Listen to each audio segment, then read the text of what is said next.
Welcome to our channel. Today we how to set up SSH SOCKS proxy for restricted networks step by step clearly. To set up an SSH SOCKS proxy for restricted networks, begin by ensuring you have an SSH client installed on your device. If you are using Mac OS or Linux, you can use the terminal.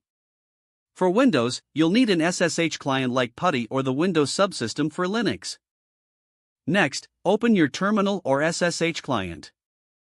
If you're using Mac OS or Linux, type the following command, sshd1080c in username at remote_host. Replace username with your SSH username and remote_host with your server's IP address or domain name. The D1080 option sets up a SOCKS proxy on port 1080. The C option enables compression, which can speed up your connection. The N option tells SSH not to execute any remote commands, which is useful for just tunneling. If you are using PuTTY on Windows, open the application and navigate to the session category. Enter the host name or IP address of your remote server in the hostname field. Then, to set up the SOCKS proxy, navigate to the Connection SSH Tunnels category. In the source port field, enter 1080. Select the dynamic option to create a SOCKS proxy.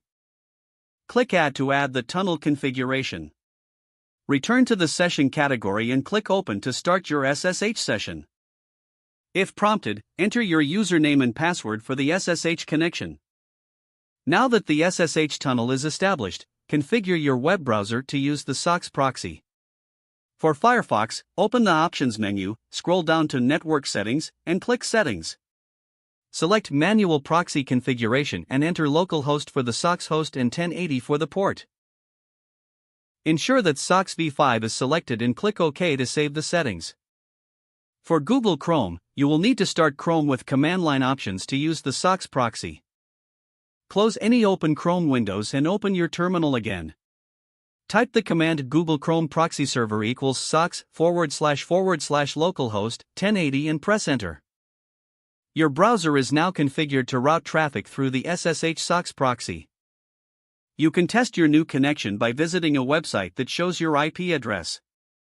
If the displayed IP address matches your remote server, the setup is successful. For added security, consider using a dedicated SSH key instead of a password for authentication.